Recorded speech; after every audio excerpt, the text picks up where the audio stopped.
Hold on, I didn't press record. There we go. Now Nice. we're recording. Well, that's what I was doing. That's what I was Excellent. doing when you were banging out that sick intro. Okay. I was like, oh, wow, he just started recording and going. I got to get on his page. We did. I guess Anyway, I'm more alert than you. Yeah, you want to restart that now that we're going live? We'll take two.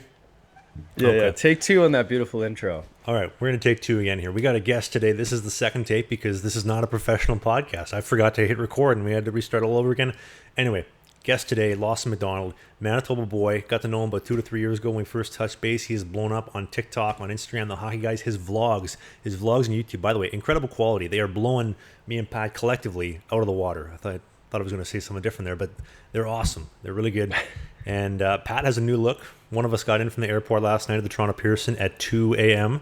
Can you guess who it is? It's not Pat. I had a rough day yesterday. The pollen got me, and my eyes are really puffy and watering. So I figured, I'll just save myself the embarrassment and embarrass myself in a different way, just by wearing shades on the podcast. So, hey, glad to have you here today, Lawson. We appreciate you coming on. Guys, yeah, thanks for having me. Trav, what an intro. Appreciate it. Pat pulling out that move with the shades. Yeah, it's like when you show up hungover to practice and toss some shades on and no one knows that you're hungover. It's a miracle. Yeah, exactly. No, out of curiosity, not to go too off topic, obviously, like Pat and I have talked about, like I don't drink personally, but Pat, Lawson, have either of you ever, you guys shown up to practice hungover first thing in the morning, or no? I have, not often. I'm not like a regular. I'm not a regular during the week or like before practice night guy, but I've done it. Yeah. Only on days that end with Y. What's it like? Depends on how hard you go. It's not too bad because it's easier in pro because the pro practices are more just like a flow practice. It's not as intense as college. College can be a little tough, like on the cardio wise and stuff. It's not ideal. You're less likely to do it in college, I think, because of the tempo of the practice. Yeah, you get in trouble a little bit if you're in college and not feeling too well before a practice, because especially on Monday. Yeah. Mondays hit hard. Start of the work week. Exactly. Speaking of college, our guest today, Lawson McDonald, played University of Omaha, Nebraska, correct, for 2 seasons? Yeah. And then University of Wisconsin Superior in the D3.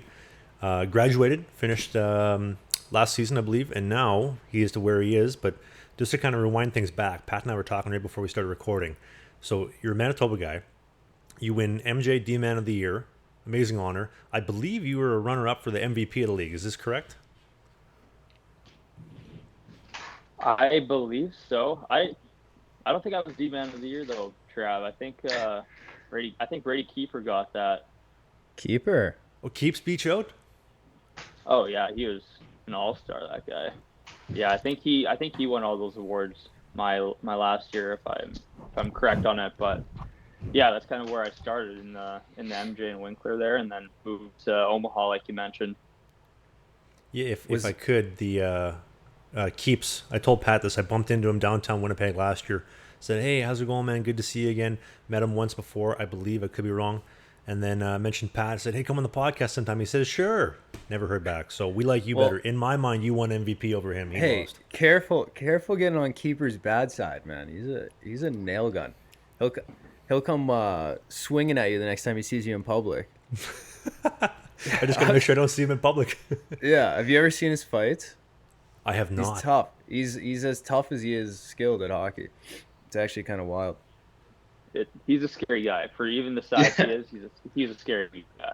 Yeah, he is. But no shame in losing the award to him then. He's obviously playing in the NHL a little up and down. But curious, Omaha, why going in, did you have a few offers? And if so, like why did you choose Omaha off the bat? Yeah, I had one other offer. It was to Cornell.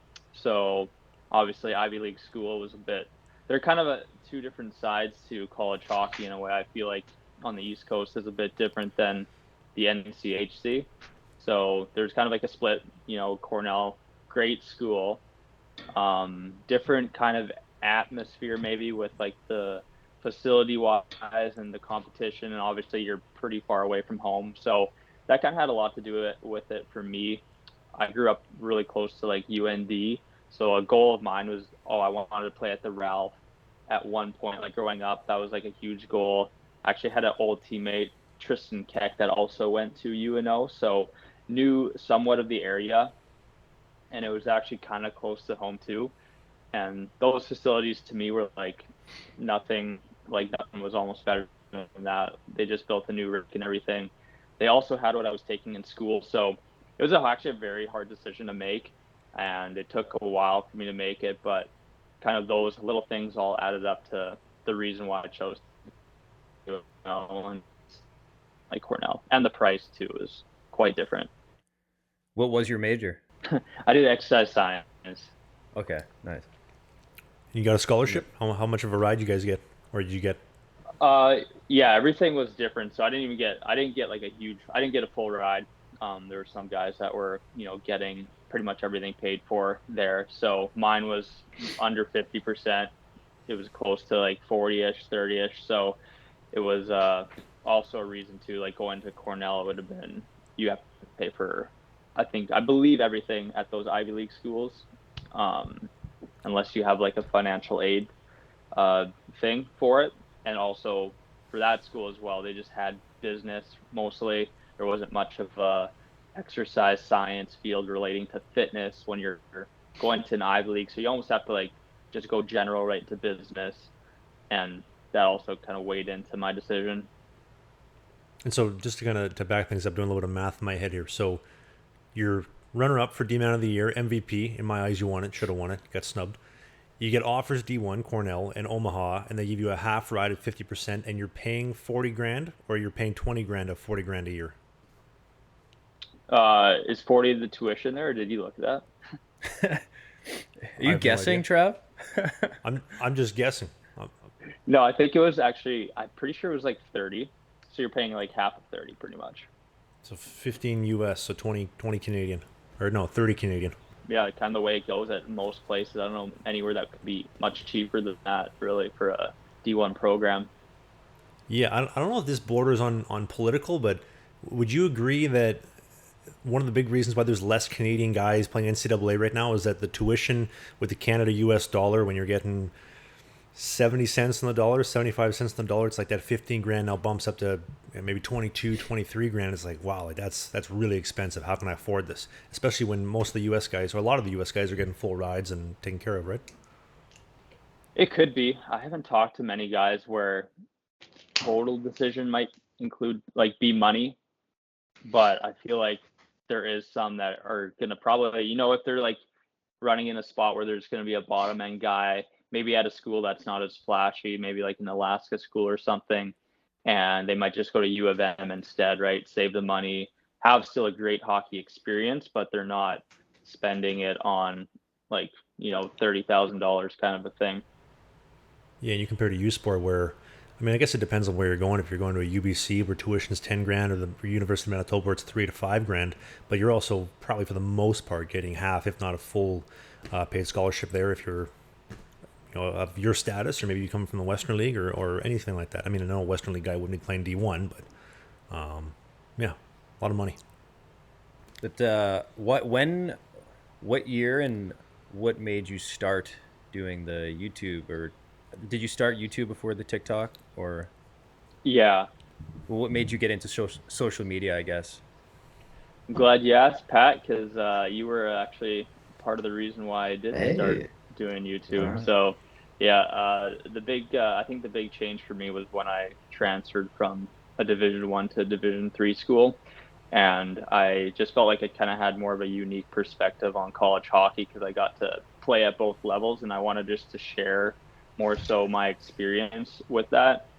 Always kind of enjoyed making videos. Before that, I made like travel videos on YouTube and everything. So then I just kind of like started like messing around, clicking in, seeing what kind of like hockey players were making videos like on YouTube, and it was hardly anybody but Pat. Like it was like you were like the first one to probably ever make a college hockey vlog, right? So when I saw you, I was like, yeah, I can do this too. That's kind of what I wanted to start doing and making videos like. So that's kind of what got the ball rolling for me, just in social media in general, just sharing my experiences, my story, hopefully helping some kids out that were interested what the college experience was like. Yeah, I was pumped to see another college hockey because I think it was the year after the year I graduated, you ended up doing. I was pumped to see it. I wish more people started doing it, honestly, just because it's such like a good way to like build a brand while you're playing, like while you have that status of a like college athlete. But it was definitely cool seeing it. And I remember checking out your videos right away, and it definitely seemed like you had like some sort of experience in making video and like filming and stuff because your video, you definitely had a good camera. It was like it looked high quality, and versus when I first started, I was using my iPhone 7, just like sitting there like talking to myself. So I was like, oh, this is he's got some high quality stuff. Did you have any experience, like, are you self taught, I guess is what I'm saying, like just from growing up? Yeah, just from growing up. I had a GoPro probably like 5 years before that, and just videos messing around, making GoPro vids. That's kind of where I learned to edit. And always like, yeah, you know, probably how it is, just like YouTubing different Yeah. like what how to make a good travel video, or like how to make something cinematic, or how to what are like the types of cuts that you use, and just like went down rabbit holes with that. And that was pretty much the extent of it, of being what I learned before I started doing it in college. And the rest is just learn as you go, kind of. Whenever you need to know something, you Google like how to. I did the same stuff. I'm still doing the same stuff. I posted first and then was like, hey, maybe I should like learn more about video. But yeah, YouTube did those how tos and just searching. You can learn so much. Like I bet someone could even confuse you for being a major and like having that be your major in college just because it looks professional. It's just it's cool to see that like you didn't really need college to learn how to do it, I guess. Yeah, I'm a big believer in just you can get 80% of the way from being like a full on like filmmaker almost. It's like you're going to learn a lot. You might not get that extra 20% where you're like a professional, but you can get to you're past the bare minimum of you can still make good quality blogs with the stuff from just being self-taught. Like I'm a big believer in that. If you don't need such a teaching hurdle, as long as you have the passion to kind of learn yourself, you'll probably get there. Absolutely. And dude, it shows. I don't know if you remember this. So about 2 years ago, Lawson and I filmed two videos. I filmed one. It was a sponsored video. He filmed one, another video for his own channel. And I remember there was a couple times where like you were filming your shots and I was filming my shots, and I could feel like you were giving me some looks like, what is this guy doing? Because like Lawson, I would say in my experience, from what I recall, is more of like a like he knows what he wants to do. Like he's going out, he's executing certain shots, and me is just, you know, we're gonna shoot some stuff and hopefully it works. I hope this turns out nice because I don't know what I'm doing. Do we recall this at all, Lawson, or no? Oh yeah, I remember you actually taught me something. You had the camera upside down to run with it. I was like, oh, Yeah. that's a cool technique never seen before. Yeah. So to kind of paint a picture for everybody at home, so I got bad hips. I don't like getting down low to the ground. Tall guys kind of makes life a little bit more difficult. And so getting like really low for that camera shot is kind of tough. So I got this idea one day. I was like, well, I have the tripod on the camera. So what if instead of holding it with the camera up top, what if I flipped it upside down and kind of held it like you're holding like a dead raccoon or something, and just kind of use that like ice level. And I started doing that, and worked great for slow mo video for that like close like ice level shot. And yeah, that was in the video. I remember seeing that. I think Lawson might have made like a TikTok about it or something. And I remember being like, oh, that's actually looks like a cool idea. Did you make a Might TikTok about that, steal that. Lawson? I think I did. I made a recap of filming with you. I think I wanted to get a goal. I don't know if I got my goal scoring on you because that was like the best moment of the day, but I don't know if I fit that into the TikTok or not. Like you mean like did you film it or did you score? Because I remember there was plenty of pucks in the net that day. I mean, as there always is, and rightfully so. Yeah, I didn't. I think I forgot to film it and put it in the video, but that was the best part of the day for me. I, Oh, I, th- absolutely. I could be wrong. I could be misquoting, but I believe was it Reader? He or no, sorry, Dion. Dion was out at the skate, and he says to me, he's like, "God damn it, Lawson shoots on you with the camera on. He can't score. He turns the camera off, and everything goes in." I was like, "I know, a story of my life over here." Yeah. So I'm curious Love though. it. So I remember like watching Ray at the beginning, like when you started doing the college hockey vlogs, and when you're hitting maybe not big numbers by any means, but now you fast forward, I guess about 2.5 years, you got well over 1 million on TikTok. I think over close to 200,000 on Instagram. The YouTube channel is popping. You're putting up more views than Pat and I with your vlogs on YouTube. Like, was there a moment along the way when you posted something or something clicked where it's like, oh shit, like people are watching like this, like I might have something here? For TikTok, I think there was that way, like kind of off the bat. I think we got not I don't know like lucky, but just the situation we were in, it just kind of flowed the same speed for quite a while. So for us, it was just right off the bat we posted our first video, and then it did really well. We kept on posting. We just kind of kept the ball rolling with everything. So that's why a year later we did start the YouTube channel with it. That grew like slowly. There's no YouTube video that like I don't think we even hit 100K on any YouTube video that we did, but we just kept posting the vlogs and grew slowly there. So I think they both grew kind of at the same speed. The TikTok was at a faster rate. The YouTube was at like kind of like a linear rate, but just not as quickly.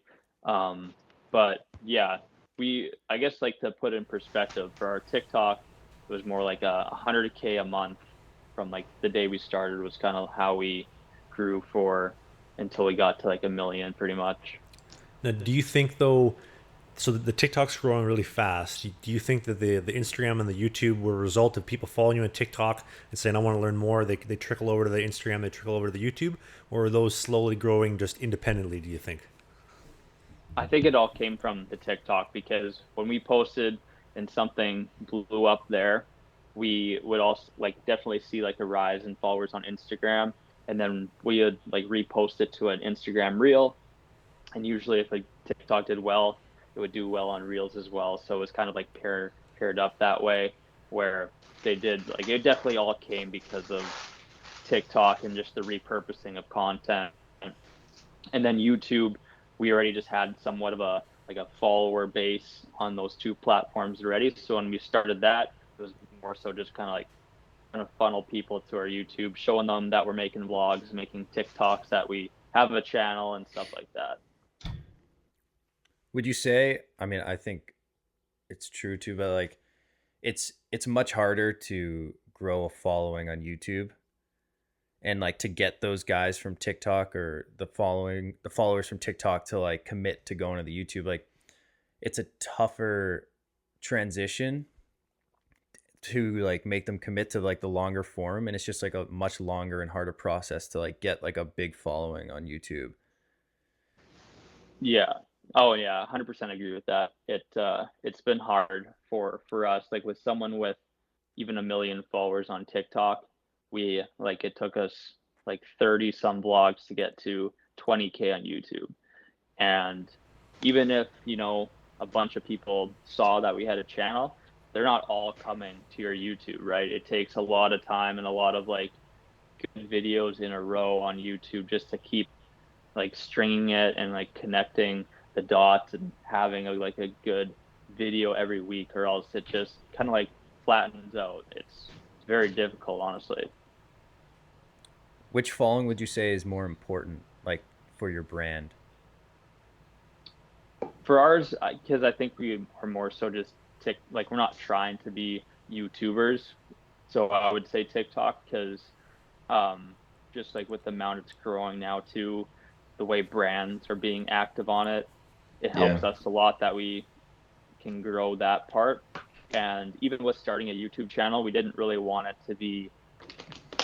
to pretend like we were YouTubers doing it. We just wanted to pretty much be people that like more like friend group TikTok, whatever. We just wanted to vlog kind of what was going on so that if there were people that were fans of us that really enjoy your stuff on TikTok, they could watch longer form content. So it wasn't as much of we got to pick the perfect video idea and the perfect thumbnail and the perfect title to because we're trying to be like have these very big ideas for YouTube videos. It was just we'll go throughout our week as we normally would, and we'll just like vlog it as we're normally like we're just being ourselves, doing what we'd already be doing, but we're just gonna make it into a YouTube video. Well, I'm Makes sense. curious. I feel like a bit of a boomer asking this question because I feel like I was in like the others, or me and Pat were both in the other situation not too long ago. But like, so you're on TikTok. TikTok, there's a creator fund that's not available in Canada. You have 1 million followers on TikTok. Like, are you actually like making money on TikTok? And if so, how do you go about that with making money on TikTok? It's funny that you brought up that Canada thing because dumb of me, I was the one that made the TikTok account, and I'm Canadian. Didn't click it on.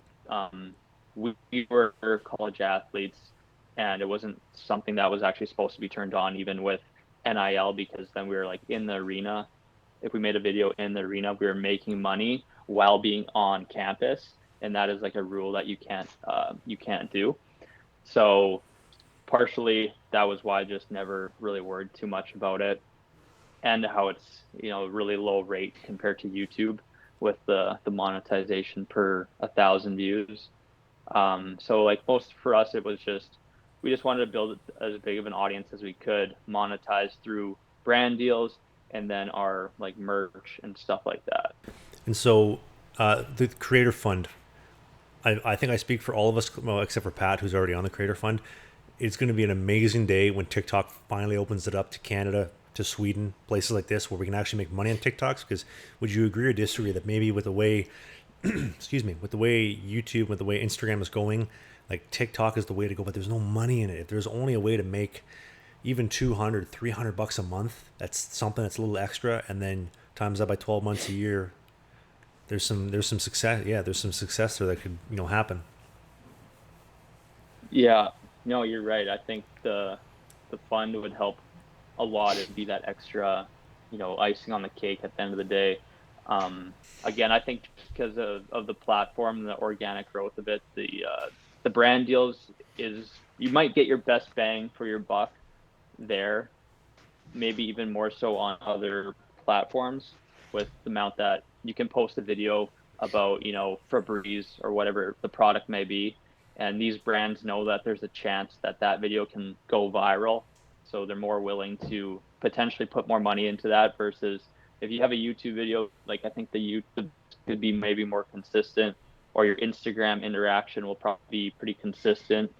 But on TikTok, you could get 1 million views on any video really that you post. So I think that could be a good factor into charging more, and brands wanting to put more money into it.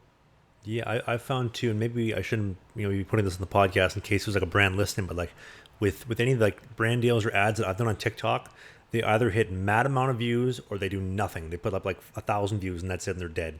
So and like the companies that get those mad views is like, wow, you really got a great idea. It's like, I think I just got lucky, to be honest with you. But hey, I'll take the credit and the paycheck.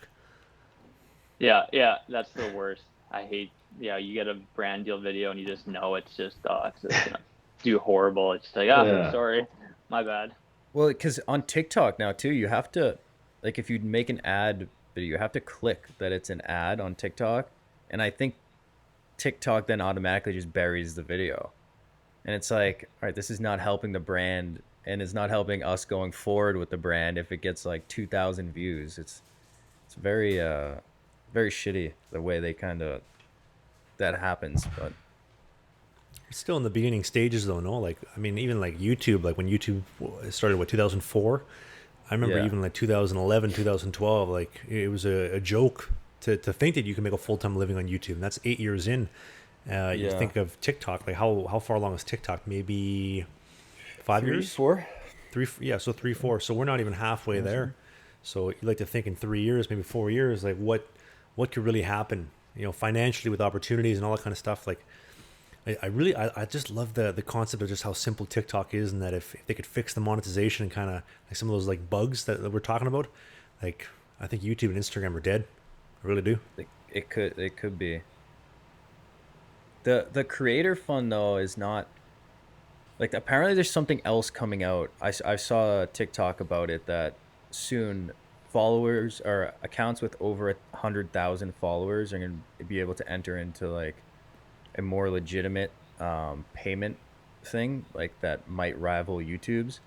So like 100,000 would be like the equivalent to what on YouTube. I think you need like 1,000 subscribers to get paid.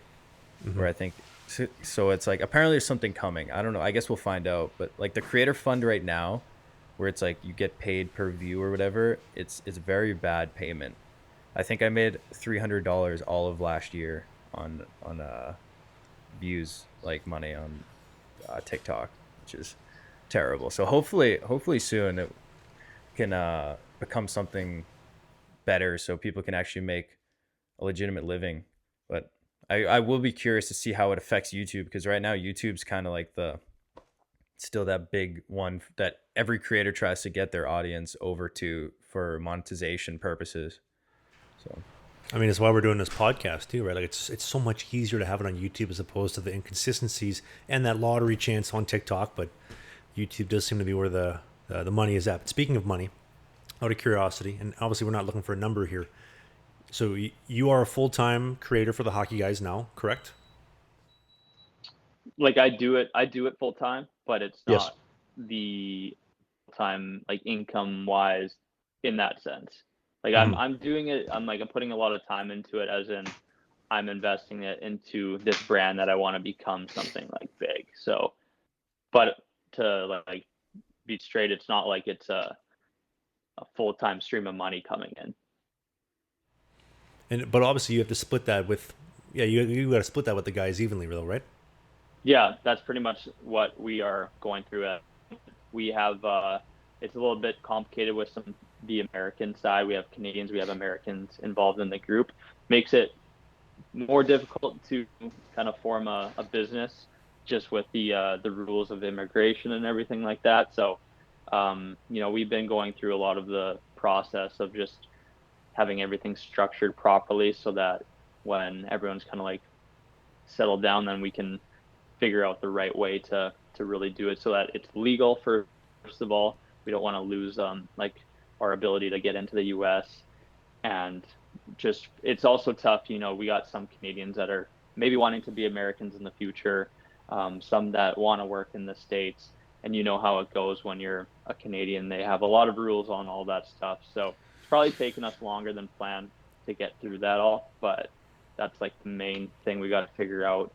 And for now, it's just we're not too worried necessarily about all the money that there is to it. It's just we're doing our thing, and then we'll kind of get past that once everything else is figured out.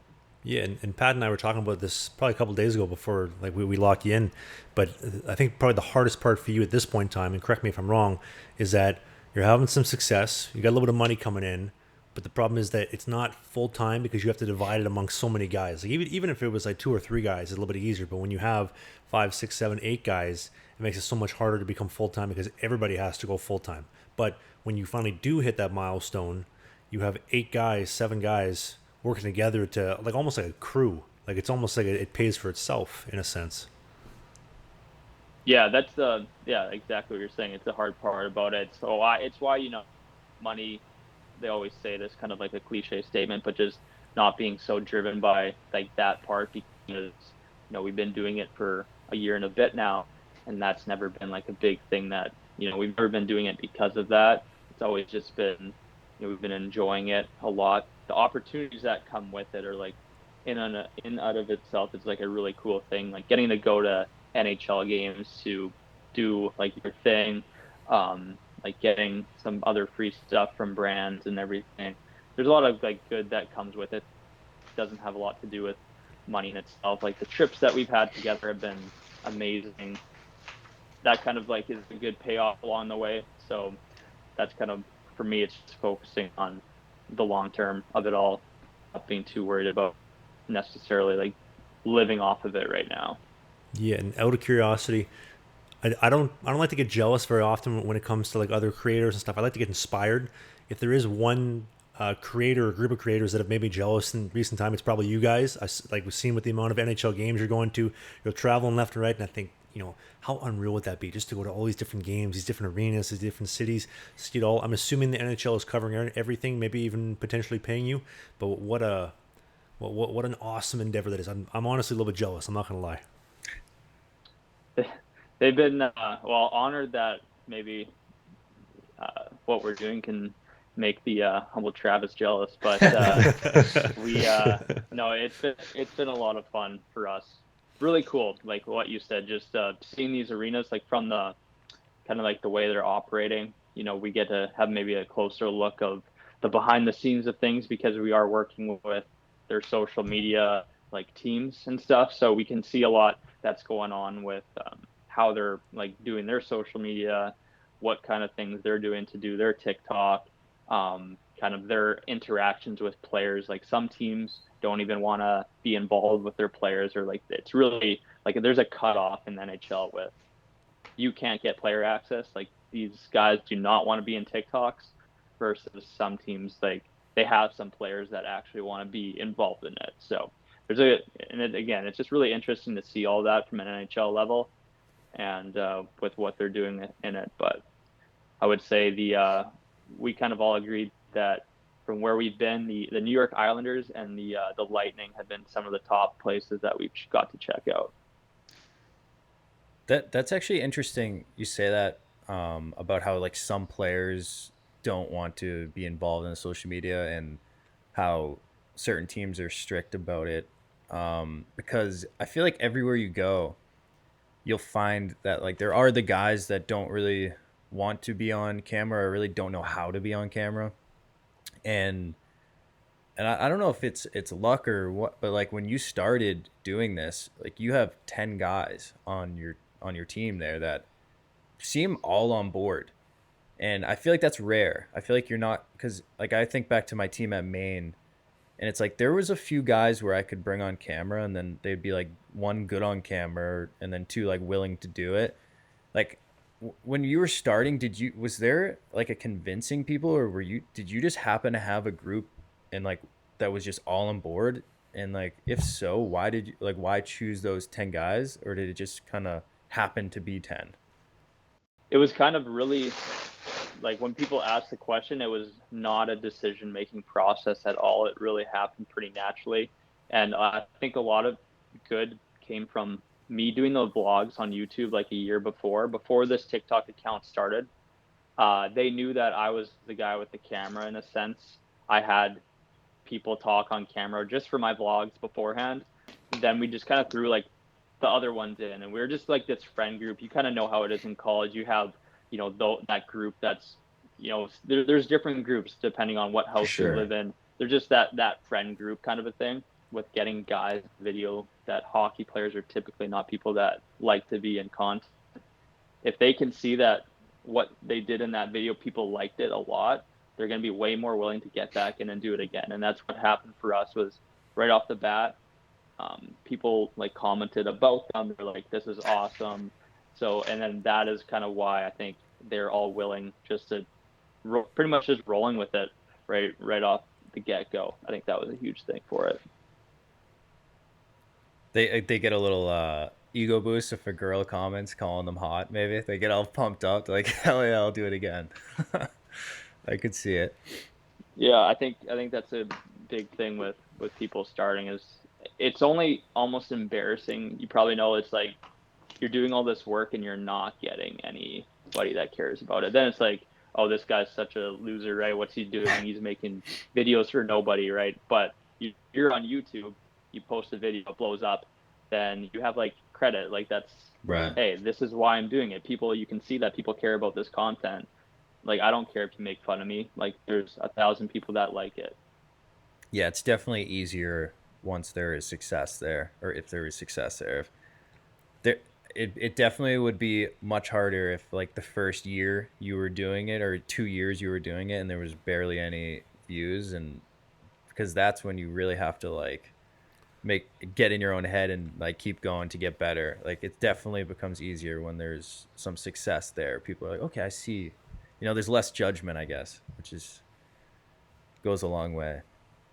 You definitely see Yeah, that. for sure. If there was not the success off the bat, it would have never have happened. It would have been so hard to convince, kind of for a Yeah, long for period of sure. time. I'm sure you got like a decent amount of like negativity, like doing what you do. Like it doesn't matter if you're, fostering sick puppies, helping sick children, or doing something amazing. There's always going to be somebody out there who's got something negative to say for whatever reason. I'm curious how you deal with it. Pat and I, we've talked about this a little bit. I love killing people with kindness. Like if you tell me you hate me and you want to throw darts at my face, I'll call you back. Be like, brother, I'll give you a hug next time I see you, man. Like you need some positivity in your life. You need somebody to give you some love and kind of stop, hitting you with all that negativity. So I'm curious, how do you deal with all the hate, if there is any hate? We went for like the first quite a bit, I think, without it, which even surprised me too, that we could like we posted for a while and I never really like saw too many hate comments and stuff. Um, when I always look on Instagram sometimes when a reel you see the Instagram comments come in off of like a reel that might be going viral or something. Then you see it like I think it's a lot more. That's what I noticed actually. TikTok was a lot like friendlier or kinder. The people on Instagram though will be way more willing to comment stuff, hate comments on it. So for me, I mean, I never replied to one. Just look at it and take note. I like to take notes if it's something to do with the NHL, because then it's like a gauge of, okay, like, do the majority of people hate this? Do the majority of people like this? And then, so it's good to kind of see there, because we want to kind of be in the middle between. I understand that a lot of like hockey lovers that are more old school are not going to like most TikTok content, like no matter even who's posting it.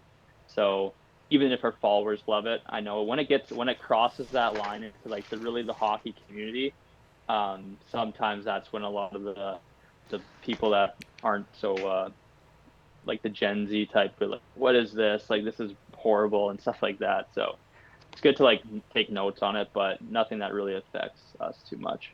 You know what really cuts me deep is when somebody leaves a comment, and it's a hate comment, like they're going out of their way to try to break you down because maybe they're having a bad day, girlfriend left them, maybe they can't pay their Wi-Fi bill, whatever the case may be.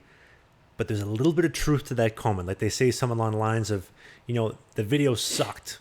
It's just absolutely terrible. But then they drop something like, but you're really washed up because I checked your stat line and your stat line has this or that. Now, granted, you and I are in very different boats, but that little hit of truth is like, that stings. Like, I gotta hold myself to account. This guy is kind of, a little bit right. It's not just hate. There's some actual accuracy and fact-based, opinion here. Yeah, I mean that's Stings always the most. worst, and then you just gotta tell yourself it ain't true, but it is. Yeah, like my videos are great. They're awesome. My podcast doesn't suck. Positive affirmations. Yeah, but Yeah. who are they to have an opinion or even like tell you that you suck at hockey or tell you that your videos suck? It's like they're not doing it. If they thought so highly of it, they could do it better. Then they should do it better, but they don't. So Now that you say that, you just kind of got me realizing I'm pulling a JT, a Justin Trudeau. I'm totally avoiding the comment, Trav, your videos suck. I'll give you a hug, brother. Give you some love. Nothing but love. Nothing but positivity over here. Completely avoid the question. Avoid the comment. Change the topic. Gary V them. Yes. You like Kill them with blueberries? kindness. You like blueberries? You on TikTok? Yeah. Gary's the best. I saw this TikTok that he posted a couple of days ago, and it was so like Gary V. He was talking to, I guess, one of like the influencers that he works with, and the influencer was like, bro, like my TikTok's dying. He's like, you know what I'm going to say? He's like, I know, I'm not going to like it. He's like, twice a day, every day, you got to post. I saw that video. Yeah, it was pretty funny, eh? The defeat on the guy's face. Ugh. Hmm. Posted twice since May. Got to start posting twice a day. He's smart. I don't think we've ever actually posted. Rarely will we post twice a day, but even like obviously through playing college hockey, it's so hard to post yeah. often on these like accounts and stuff. So like ours was like at the end of the year maybe like once a day, but other than that, it's been pretty like every other or every third day we've been kind of throwing posts up there.